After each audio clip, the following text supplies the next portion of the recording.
My name is Nissa and welcome to our third and final installment into the Wild Earth Travel Ultimate Arctic webinar series, where we have been small ship cruising to the far-flung reaches of the Arctic, including Svalbard, Greenland, and Iceland. Today, we will be heading over to the Canadian Arctic, but before I do so, just a quick recap of who we are.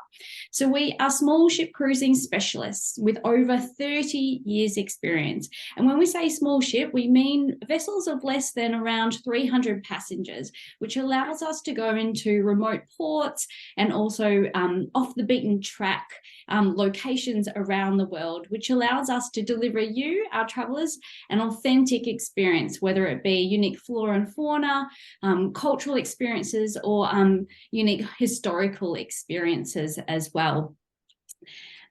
We were founded by expedition leader Aaron Russ, and actually Aaron's history goes back to our special guest for today, Adventure Canada, where he used to work as an expedition leader many years ago. So we have a strong and long partnership with Adventure Canada.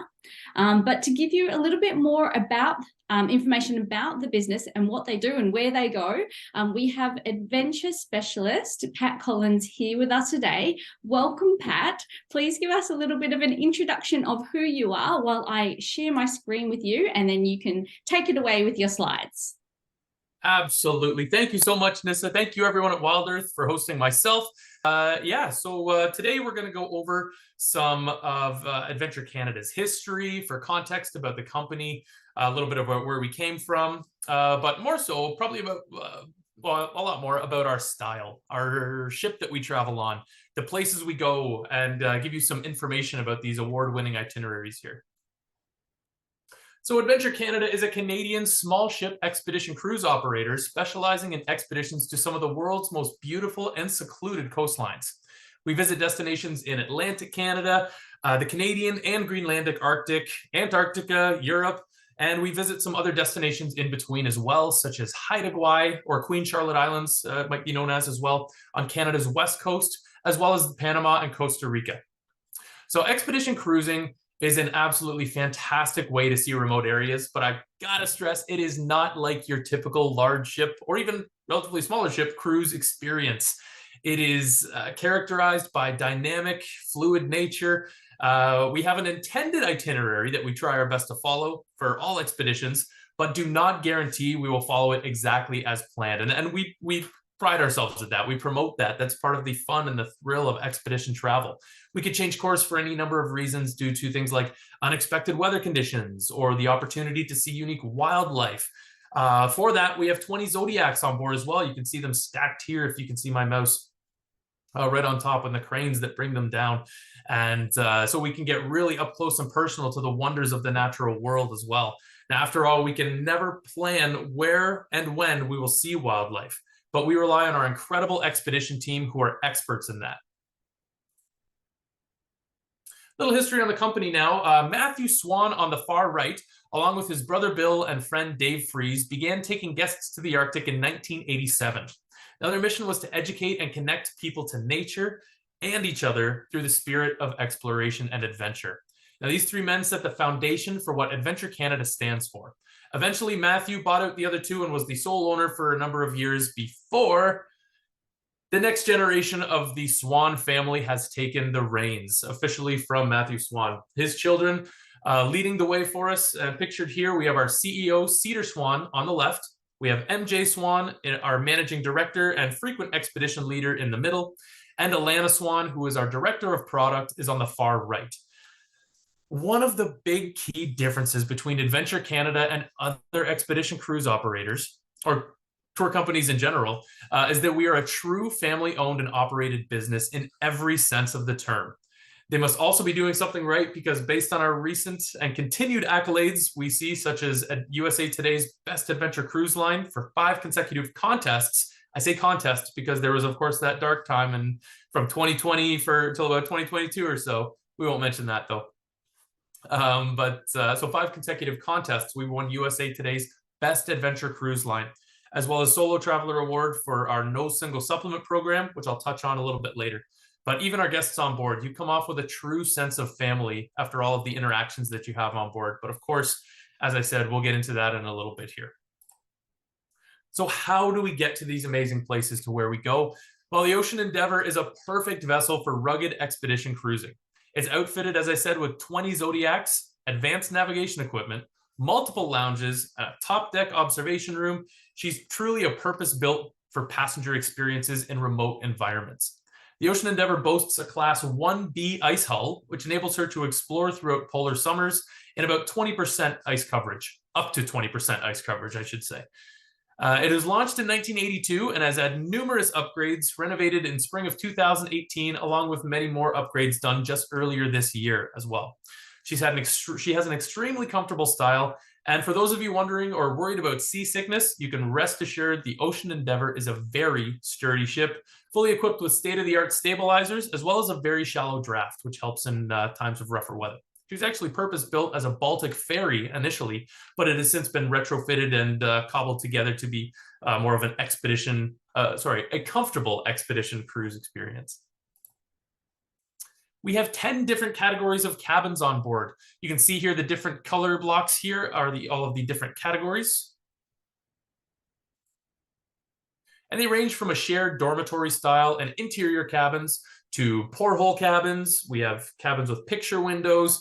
We have suites, which all have options for matrimonial beds, and all categories have their own ensuite washrooms as well. The Ocean Endeavor has many modern amenities to keep you comfortable on your adventure. You can see here we have a hot tub, even folks jumping off the ship. I mean, comfortable is a relative term, I guess, but I must say it's not a true Arctic experience unless you do a polar dip off the side of the ship there. At 137 meters in length, the Ocean Endeavor has plenty of interior and exterior space. Ample deck space allows for comfortable lounge chairs. We have a swimming pool, 2 saunas, a hot tub, as I mentioned, we saw before there. It also boasts a gym, a library.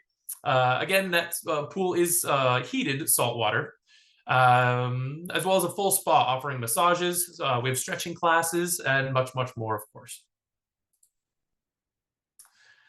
The ship really does feel like a home throughout your adventure, and we spend our time on board enjoying her many comforts, as well as learning about science, culture, language, and so much more. Our travelers really do refer to our ship as a floating university. So a key component and differentiator to our expeditions is truly our expedition team.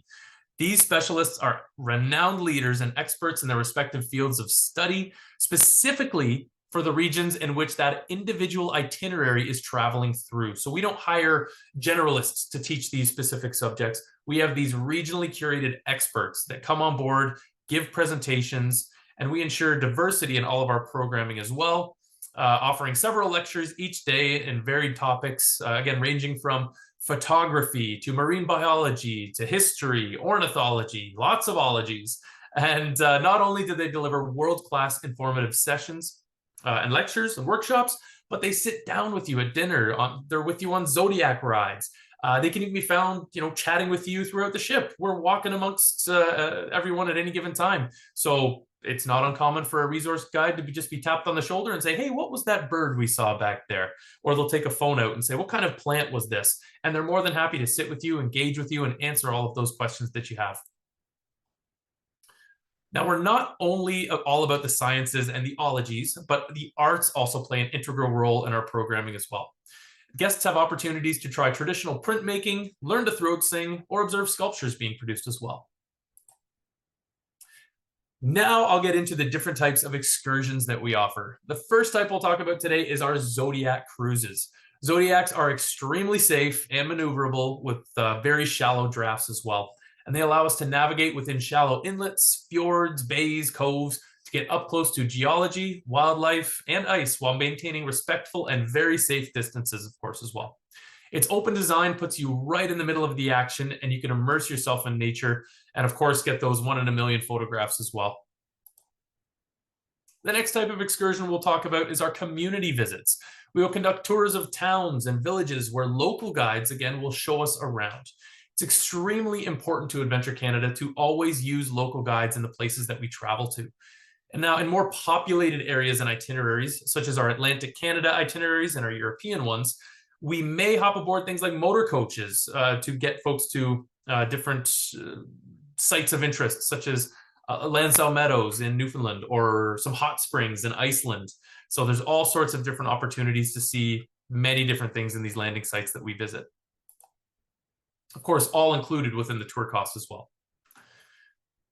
Now we'll talk about expedition landings. So the biggest difference between a conventional cruise and an expedition cruise is that a conventional cruise focuses on the ship itself. The ship is really the highlight of the journey, whereas the key to an expedition cruise is getting you off the ship, specifically for our expedition landings. We offer typically 4 different activity levels on expedition landings that range from anything from a 7 to 10 kilometer hike, 3 to 6 kilometer hike, 1 to 2 kilometer hike, as well as simple walks around the landing site for those who we call our beachcombers. Now, each of those is accompanied by expert resource staff that give interpretation, or it could be a musician or a storyteller or an ornithologist, a botanist, who all, of course, give their friendly chats and inputs along the way as well. We deliver a program that provides our guests with authentic and immersive experiences in the destinations that we are visiting. The focus of each of our expeditions, of course, as I said, is the destination itself, not the vessel. We have 3 different types of excursions, as I just mentioned, that are all included within the price of all of our itineraries. And of course, what's one of our trips up north with the beautiful Arctic wildlife that we get to see?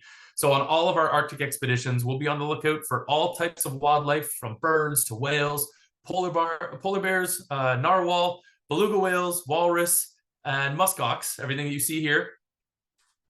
Those are referred to as the Arctic Big Five. Of course, you've heard of the Big Five in Africa. We have our Arctic Big Five as well that we're always on the lookout for and have seen on many, many, many, many itineraries. We never know exactly what we could find. We could get polar bears, even narwhal, which are referred to as the unicorns of the sea. They are very elusive and often only found on narrow fjords, which our ships and Zodiacs are able to access.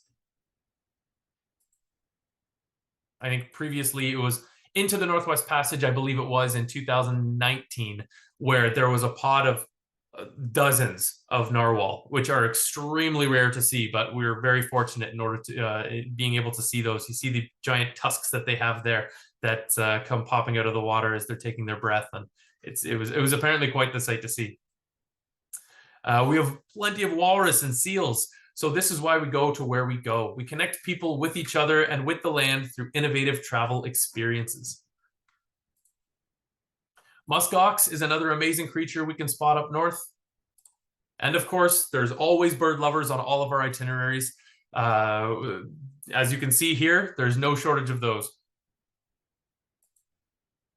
For whale lovers, we have plenty of sightings of those. The most common that we see would be, I'd say, humpbacks, but we could also see minke whales, fin whales, beluga, or even orcas as well. Even most recently on our Scotland Slowly itinerary, there was a great picture of one of our Zodiacs that was probably a good 50 or 60 feet from an orca that was coming up behind them. We were all safe, of course. It didn't get much closer than that, but it was quite the sight, apparently. So as far as our itineraries go, we can go over some briefly, just real quick in the interest of time, our 2024 expeditions. So I'll tell you how it works. We alternate years for our European and our Atlantic Canada itineraries, with the odd years beginning in Europe. So 2023, 2025, etc., before we move to the Canadian and Greenlandic Arctic. So we start in Europe and then finish the season in the Arctic. And on the even years, so 2024, 2026, most recently 2022, we start in Atlantic Canada, which is what we can see here based on the map and itineraries that we have posted. So all of the Arctic expeditions are our Arctic expeditions are Greenland and Atlantic Canada. They're all 13 days. Oh, sorry, our high Arctic expeditions. I was misreading that. I apologize. 13 days, and it is offered twice, back to back. This expedition gets you two big highlights of the Northwest Passage, just as the entrance, which is Beechey Island, where, of course, the ill-fated Franklin expedition overwintered. And of course, we have our big marquee Northwest Passage itineraries. It is a Canadian signature experience as designated by Destination Canada. And of course, 17 days long, offer two different routes of into the Northwest Passage and out of the Northwest Passage. So into sails east to west, starts in Greenland, and then goes to Kugluktuk in western Nunavut. And the out of the Northwest Passage does the opposite. You can see, if you can see my mouse here, the purple line swings up north to Grise Fjord, and then before heading back down to Greenland, whereas into the Northwest Passage heads into Mitamatilik, which is also known as Pond Inlet, northern Baffin Island here, before making its way through the Northwest Passage as well. So for these expeditions, we provide private charter flights from Canadian airports like Toronto and Ottawa as well. So I'll just tease a couple of our itineraries for next year, but of course, more information can be found on our website or through your travel advisor at Wild Earth. And this itinerary here is the return of a classic. It was very beloved. It was retired for several years. We're bringing it back for next year. It's already getting lots of great interest for our Newfoundland and Wild Labrador itinerary. Summer season in Newfoundland has icebergs, whales, birds, a little bit of fog sometimes as well, which can add kind of a very eerie or serene kind of ambiance to it as well. It's an extremely interesting time of year in which to travel as well. So we have opportunities to experience Inuit homeland under Inuit leadership as well as the excitement of sailing north into sea ice as well. We cut through St. Anthony's. This is known as Iceberg Alley, right between where you see Grossmoor National Park and Battle Harbor. Lots of icebergs potentially up in that neck of the woods. So an absolutely beautiful part of the earth in traveling to. And of course, we have our cultural diversity as well, found in Newfoundland and Labrador, Nunavut, as well as Nunavut as well. The highlight of this itinerary is, of course, the Torngat Mountains, where we spend 3 days exploring. This is an absolute jewel of Canada, and one of the reasons why we wanted to bring back this itinerary, because of the popularity of our Greenland and Wild Labrador itinerary as well. It goes so well year over year that we had to add another itinerary that featured the Torngats, as well as one that spent a little bit more time there as well, just from guest feedback. Again, it's extremely difficult to access as well. So traveling via ship is one of the best, if not the only way to experience the beauty of this part of the world. Here's a quick shot of our Heart of the Arctic itineraries. If you have a passion for Inuit art and Inuit communities, the Inuit way of life, this one is a very people-focused itinerary. Of course, we do travel in these regions where there is lots of amazing wildlife opportunities, but it does have a very strong cultural and people focus to it as well, especially for the art scene, where we visit Kinngait. So we have 2 community days in a row. This one is a completely different feel about it, as I said. We visit Cape Dorset, which is also known as Kinngait, population of around 1,500, and it is 4 times the size of Kimirut. So again, it's a charming community, southern Baffin Island, renowned for its Inuit art, where you can see here participating in some printmaking and just learning a little bit more about the art scene of this area. It was actually ground zero for the Inuit art market in the 1950s and 60s, where the boom started to, the world really started to take notice of Inuit art, and it continues to be a wonderful hub for that as well. And again, July is a great time for birds as well. On our Heart of the Arctic, we visit Akpatok Island, which is known for the thick-billed murres that you see that nest here. So Akpatok Island is home to about 4.5% of the world's population of thick-billed murres and 6% of North America's population. If you can't see it there, there's a camouflaged, hungry friend up here who's looking for a quick snack. You can see how confident these birds are here, though. I don't know what they're thinking, but they must think that this fellow doesn't have wings, so he must not be able to get us. So here's a glimpse of our High Arctic Explorer itinerary that again runs both north to south and south to north as well. Again, charter flights taking guests to and from the endpoints as well. We call this our mini Northwest Passage itinerary. And I should mention as well for next year, one of the itineraries does have famed author Margaret Atwood, who's of course known for The Handmaid's Tale, as well as other incredible works of art. Written works. She's been joining Adventure Canada expeditions for I say close to 20 years now, if not more. Sometimes as a personal traveler, sometimes she comes on as a resource staff. And next year, we're fortunate enough to have her come on as a resource staff to give chats to everyone about story. She'll run some storytelling workshops, story writing workshops, a couple different history ones as well. She's extremely well versed in the history of a lot of these regions that we travel to and from. So it's always a treat having her on board as well. So, of course, our flagship itineraries into and out of the Northwest Passage, both 17 days in length, and a huge box ticker for many travelers across the globe, especially for those with a passion for history, as we make many historical landmarks, such as Beechey Island and Joe Haven as well. So we have expedition landings that also include these historic sites. Like I said, the not to be missed Beechey Island. It's a UNESCO World Heritage Site and the location of the graves of 3 of Franklin's men who died here in the first winter of the ill-fated 1845 expedition, as well as a fourth grave from one of the subsequent rescue missions of a gentleman who unfortunately passed away and was buried alongside the other 3 as well. This is also featured on our High Arctic Explorer as well. So here's just a little picture of the Into the Northwest Passage. My colleague Martin took this back in 2019. They needed an icebreaker assistance out of where they were into Cambridge Bay. So again, my colleague Martin took this photo and he told me he spent the entire 2 hours on the bridge wing listening to the ice break, scanning for polar bears. He even saw a mother polar bear teaching a cub how to jump into the water from one of those ice flows that you see there as well. So again, you never really know what you're going to get.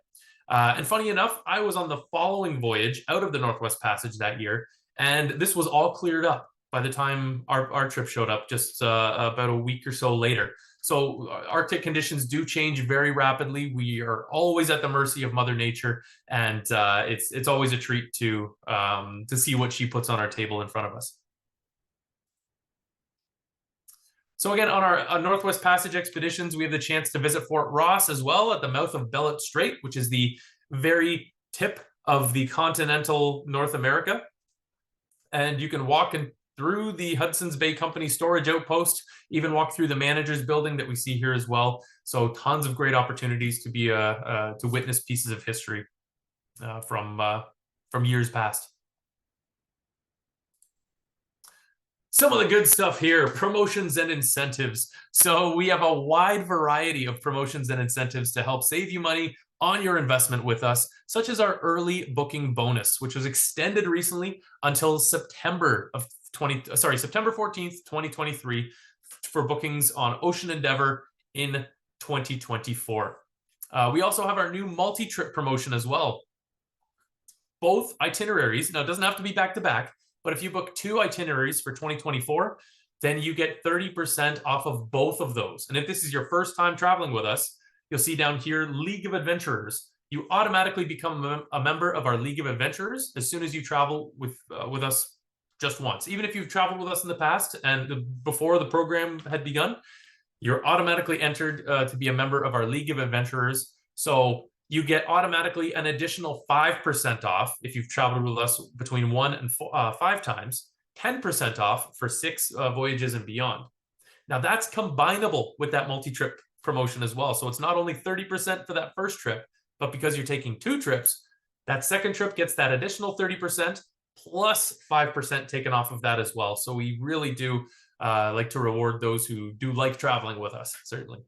And what else do we have here? We are a family-friendly company as well. Although we don't have the slides or the go-karts or the rock climbing walls that some of the other larger cruise lines may have, we do have a 30% discount for guests under the age of 30. It's great for intergenerational travel. I just got back from Iceland last week with a group or with our company, And we had some grandparents traveling with their 15-year-old grandson. He absolutely loved it. He loved the Zodiac rides. He sat and learned an absolute ton. We were out hiking up volcanoes, and he had an absolute blast. So although, like I said, we don't have a lot of those shiny toys that some of the other lines have, we do have great experiences that we'd love to share between the generations, as well as our free single supplement.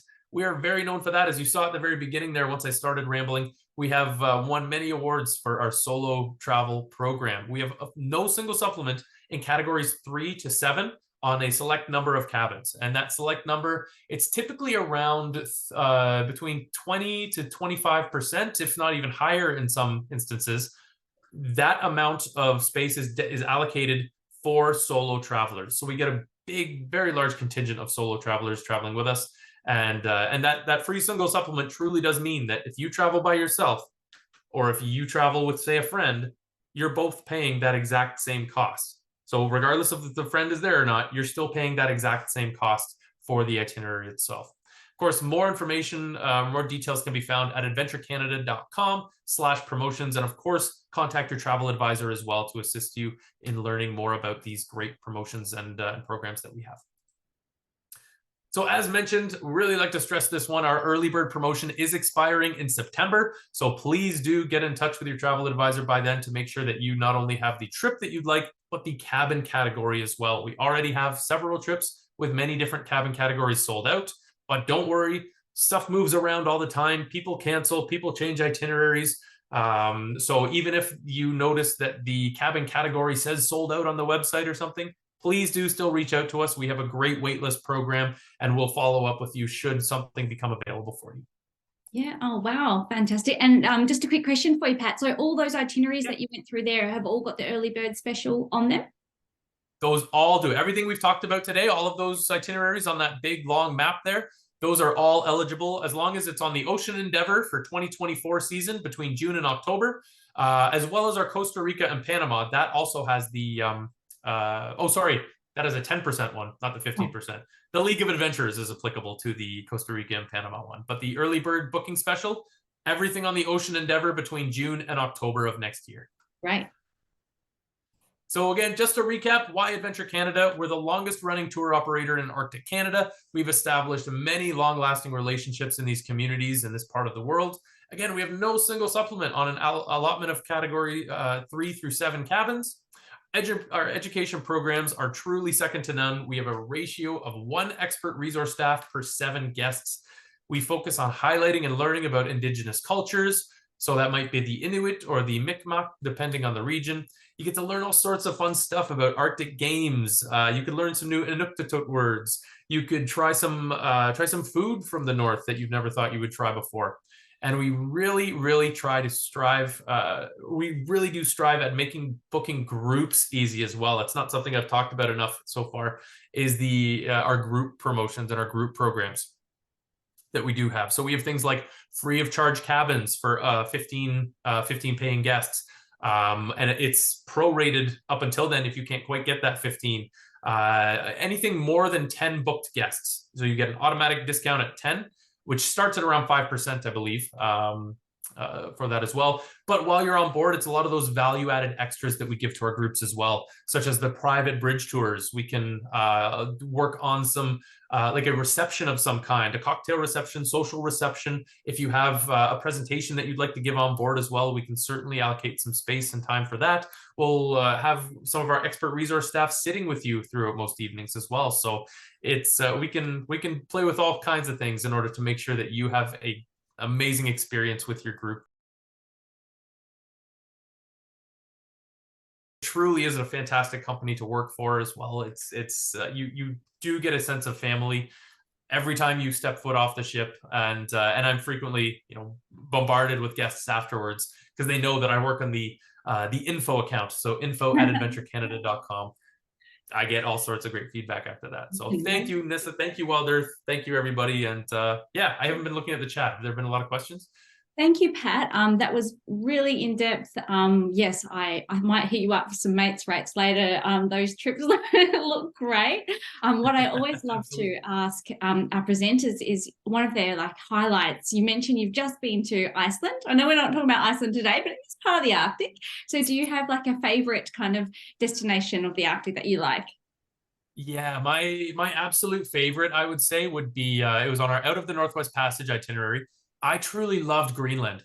It was just this place out of a fairy tale almost. Like just walking on the land there, thinking, how many people have actually walked on this land before. That sense of firstness about it, that you really do tap into your inner explorer. And of course, like the ground even has a little spongy feel to it. So it doesn't even feel like you're walking on planet Earth.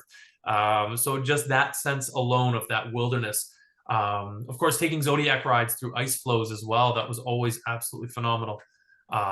Seeing my first polar bear as well on that itinerary. It was quite the jarring sight, I gotta say. He had just caught a fresh meal and had painted the ice flow. I won't get too graphic, but it was far from the zoo experiences that many people would experience these beautiful creatures in. Seeing it in its own natural habitat, doing its natural thing, that was something I'll never forget for the rest of my life. So yeah, I can imagine that would be a huge highlight. And that is one of the number one questions that we get from our potential travelers is, will I see a polar bear? And yeah, I know, because everyone says it's one of their biggest highlights. And you mentioned that you're in between trips. So where's your next trip? My next trip is on one of our High Arctic Explorer itineraries. Nathan is lucky enough to go on both of them back to back. And I'm going on the second one in a couple of weeks' time here. So I'll be joining back on board the ship. I just got off last Thursday, I believe it was, but and I've not been on since 2019, and it felt like no time at all had even passed since then. So it was a great experience to get back on board the ship. And it's not a very big ship either, so you don't even really have an opportunity to get lost on it. And again, you just come off with a sense of family and a sense of sense of community after being on board as well. That folks get a good high. Adventure Canada does send a family member on each trip as well, which I guess just contributes to that family vibe on board, which sounds great. Yep, absolutely. MJ, Matthew James, is one of the expedition leaders most of the time. Cedar's partner, Jason, who's he does most of the other expeditions as well. And there's always, if they're not leading the expeditions, one of the other family members will either be the host, they'll be on board just with the group itself as well. But there's always a family member represented on the ship itself in some form or other. So they really do own the company. And I mean that in every sense of the word, in that they take such pride in what they put out, and they make sure that the guests have the absolute utmost, most incredible experience that they can, by not only seeing incredible things, but just feeling incredible feels as well. Like really tapping into that emotional side of the trip.